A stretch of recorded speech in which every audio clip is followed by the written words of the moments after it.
Friends, हम कक्षा 8 की पाठ्यपुस्तक का पाठ 4 कृषि, आज हम इसके बारे में पढ़ेंगे।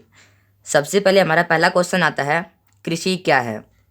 तो कृषि एक प्राथमिक क्रिया है। फसलों, फूलों, सब्जियों, फलों को उगाना और पशुपालन इसमें सम्मिलित है। कृषि के अंदर क्या आता है? कृषि के अंदर फसलों, फलों, सब्जियों और फूलों को उगाना या पशुपालन, ये कृषि के अंतर्गत आती है। ठीक है। विश्व में 50% लोग कृषि से संबंधित क्रियाओं में संलग्न हैं। जो विश्व में 50% लोग कृषि पर निर्भर रहते हैं। ठीक है। फिर उसके बाद आता है अनुकूल स्थलाकृषि, मृदा और जलवायु कृषि क्रियाकलापों के लिए अनिवार्य है। जिस भूमि पर फसल उगाई जाती है वह कृषिगत भूमि कहलाती है। यानी जिस भूमि पर हम फसल उगाते हैं वह भूमि कृषिगत भूमि कहलाती है। ठीक है। फिर उसके बाद आता है एग्रीकल्चर कृषि। एग्रीकल्चर कृषि में क्या होता है? मृदा की जुताई की जाती है, फसलों को उगाना, पशुपालन का विज्ञान एवं कला जो एग्रीकल्चर कृषि में आते हैं। जैसे जब हम मिट्टी तैयार करते हैं तो मृदा की जुताई और फसलों को उगाना, पशुपालन भी इसी एग्रीकल्चर कृषि में आते हैं। फिर आता है सेरीकल्चर। सेरीकल्चर होता है रेशम उत्पाद। सेरीकल्चर आ जाए तो रेशम उत्पाद पता होना चाहिए। तो सेरीकल्चर क्या होता है? रेशम उत्पाद। तो रेशम के कीटों का वाणिज्य पालन, रेशम के कीटों का व्यापार, यह कृषि की आय के पूरक हो सकता है। तो सेरीकल्चर क्या होता है? रेशम के कीट का व्यापार। ठीक है। फिर आता है पिशीकल्चर। पिशीकल्चर होता है मत्स्य पालन, यानी मछलियों का पालन। तो विशेष रूप से निर्मित तालाबों और पोखरों में मत्स्य पालन। अगर पिशीकल्चर आ जाए तो मत्स्य पालन ही बोलना है। जैसे अब पिशीकल्चर आ गया तो पिशीकल्चर क्या होता है? तो आपको लिखना है पिशीकल्चर में मछलियों का व्यापार किया जाता है। ठीक है। फिर आता है विटीकल्चर। विटीकल्चर में अंगूरों की खेती की जाती है। ठीक है। विटीकल्चर में क्या किया जाता है? अंगूरों की खेती। और फिर ये उद्यान कृषि यानी हॉर्टिकल्चर। तो इसमें क्या होता है? वाणिज्य उपयोग के लिए सब्जियों, फूलों और फलों का उगाना, जो उद्यान कृषि होती है। अगर आपको उद्यान आ जाए तो उसमें वाणिज्य का मतलब होता है व्यापार में प्रयोग करने के लिए सब्जियां, फूलों और फलों को उगाया जाता है। ठीक है। और फिर उसके बाद आता है हमारा अगला पेज। अब आता है हमारा कि हम कृषि को कितने भागों में बांट सकते हैं। कृषि को हम 2 भागों में बांटते हैं। पहला आता है हमारा निर्वाह कृषि और दूसरा वाणिज्य कृषि। अब हम पढ़ेंगे पहले निर्वाह कृषि के बारे में। निर्वाह कृषि इस प्रकार की कृषि परिवार की आवश्यकताओं को पूरा करने के लिए की जाती है। जो निर्वाह कृषि होती है वह परिवार की ज़रूरतों को पूरा करने के लिए की जाती है। यह एक छोटे से जगह पर की जाती है। अगर हम अपने घर के बाहर इस खेती को कर सकते हैं जिससे हमारे परिवार का गुजारा हो जाए। ठीक है। तो अगर निर्वाह कृषि आता है तो आपको यही लिखना है कि इस प्रकार की कृषि परिवार की आवश्यकताओं को पूरा करने के लिए की जाती है। इसमें पूंजी निवेश कम होता है और इसमें बड़ी बड़ी मशीनें कम काम करती हैं। इसमें एक आदमी ही काम कर सकता है। ठीक है। और हम निर्वाह कृषि को 2 भागों में बांटते हैं। निर्वाह कृषि को हम भागों में बांटते हैं। पहला होता है गहन निर्वाह कृषि। गहन निर्वाह कृषि में किसान एक छोटे भूखंड पर साधारण औजारों और अधिक श्रम से खेती करता है। अधिक धूप वाले दिनों में युक्त जलवायु और उर्वरक मृदा वाले खेत में एक वर्ष में 1 से अधिक फसलें उगाई जा सकती हैं। जो गहन निर्वाह होती है, यह किसान एक छोटे से भूखंड पर छोटे मोटे औजारों से खेती करता है। जो गहन कृषि होती है, इसमें हम एक साल में बहुत सारी फसलें उगा सकते हैं, क्योंकि यह फसल कम होती है और कम होने की वजह से भूमि की उर्वरकता बनी रहती है, इसलिए हम बहुत सारी फसलें उगा सकते हैं। ठीक है, फिर आता है आदिम निर्वाह कृषि। आदिम निर्वाह कृषि में स्थानांतरित कृषि और चलवासी पशुचारण सम्मिलित हैं। अब पढ़ेंगे हम स्थानांतरित कृषि और चलवासी पशुचारण। ठीक है, तो स्थानांतरित कृषि, इसके दो नाम होते हैं, एक तो होता है कर्तन और दहन। ठीक है, इसके स्थानांतरित कृषि के दो नाम होते हैं, कर्तन और दहन। स्थानांतरित कृषि, इसके नाम से ही पता चल रहा है कि ये कौन सी कृषि है। स्थान बदल बदल के खेती करना, यानी जगह बदल बदल के खेती करना किस में आता है? स्थानांतरित खेती में आता है। ठीक है, फिर आता है चलवासी पशुचारण। चलवासी पशुचारण यह भी स्थानांतरित की तरह होता है।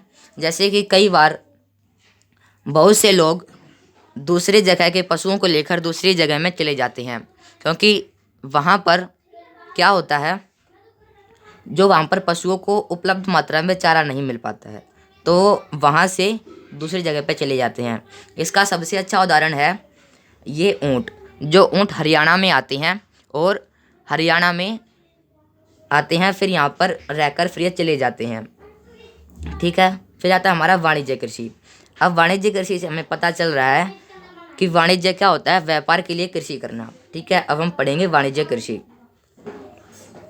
वाणिज्य कृषि में फसल उत्पादन और पशुपालन बाजार में विक्रय हेतु किया जाता है। देखिए, मैंने आपको पहले बताया था, वाणिज्य कृषि में फसलों उत्पादन और पशुपालन बाजार में विक्रय हेतु किया जाता है। जो वाणिज्य कृषि है यह व्यापार के लिए की जाती है। ठीक है, और पशुपालन या फसल का उत्पादन इसमें बेचा जाता है। ठीक है, अब हम पढ़ेंगे यह कैसे उगाई जाती है। जो वाणिज्य कृषि होती है यह बहुत बड़े क्षेत्र में उगाई जाती है और इसमें मशीनों की आवश्यकता होती है और इसमें बहुत सारे श्रमिकों की आवश्यकता होती है। ठीक है, इसमें पूंजी निवेश अधिक होता है क्योंकि यह बहुत बड़े पैमाने में की जाती है और यह विक्रय हेतु की जाती है। ठीक है, वाणिज्य कृषि के हम दो भागों में बांटते हैं। पहला भाग होता है हमारा वाणिज्य अनाज कृषि। वाणिज्य अनाज कृषि में फसलें वाणिज्य उद्देश्य में उगाई जाती हैं। गेहूं और मक्का सामान्य रूप से उगाई जाने वाली फसलें हैं। जो वाणिज्य अनाज कृषि में फसलें वाणिज्य उद्देश्य हेतु उगाई जाती हैं। और इसमें कौन कौन सी फसलें आती हैं? इसमें आती हैं गेहूं और मक्का, ये सामान्य रूप से उगाई जाने वाली फसलें हैं।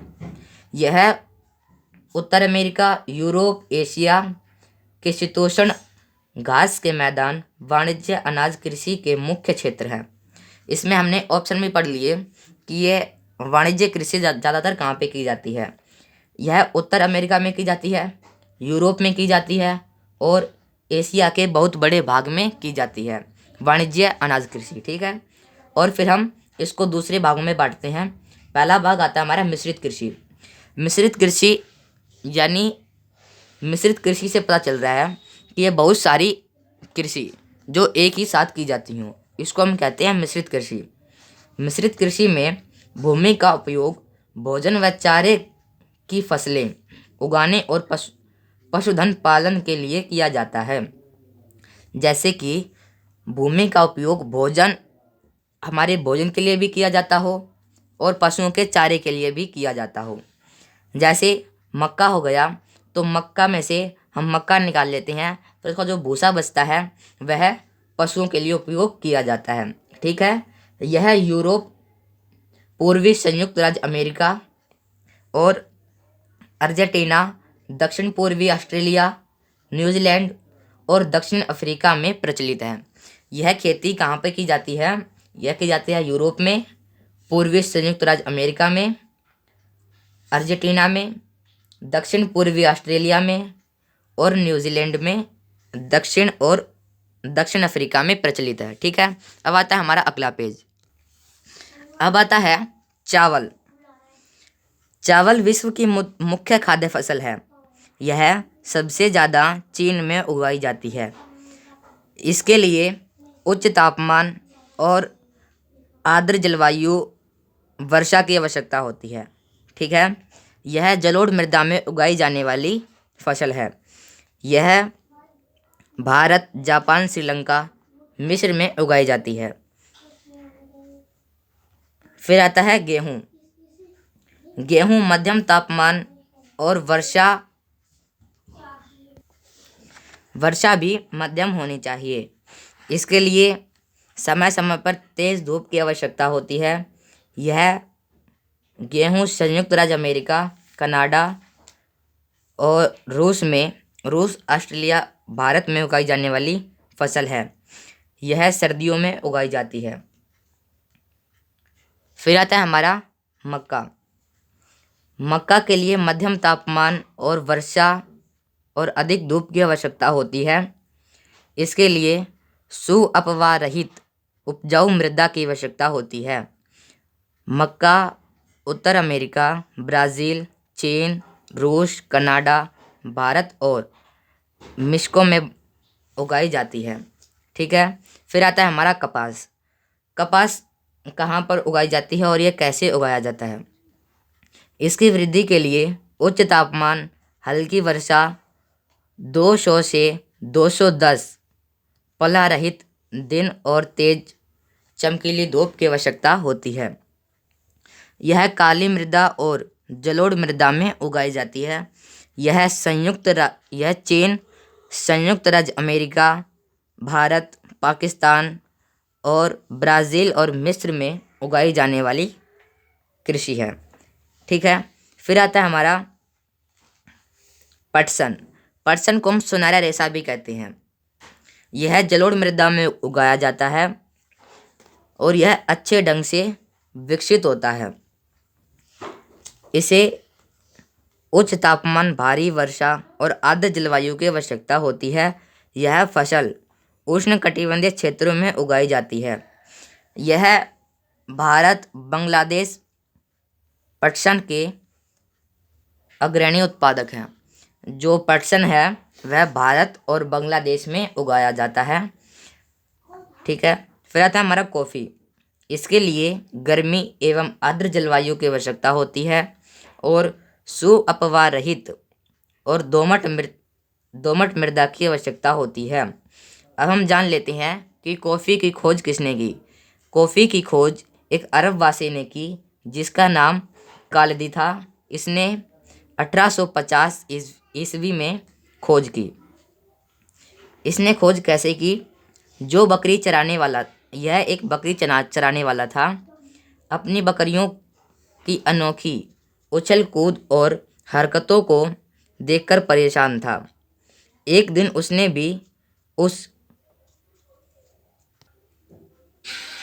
भी देखा कि मैं देखना चलता हूँ कि यह बकरियाँ उछल कूद क्यों करती हैं। फिर उसने देखा कि यह तो एक बहुत ही अच्छी पत्तियाँ हैं जिससे खाने में बहुत ही अच्छी लगती हैं। तो उसने बताया कि यह एक कॉफ़ी है जिसे हम अपने खाद्य के रूप में इस्तेमाल कर सकते हैं। और फिर खोज के विषय में संसार को बताना पड़ा। इस खोज के विषय में संसार को बताना पड़ा। किसको? अरबों को। जो अरबवासी थे उनको बताना पड़ा। अब आता है हमारा अगला पेज। तो फ्रेंड्स, अब हम मिलेंगे अपनी अगली वीडियो में इसी पाठ के साथ। यह पाठ थोड़ा ख़त्म होने वाला है। मैं आपको अगली वीडियो में इसके प्रश्न उत्तर भी करवा दूंगा। तो आज की वीडियो में इतना ही। फिर मिलते हैं अगली वीडियो में। तब तक के लिए जय हिंद।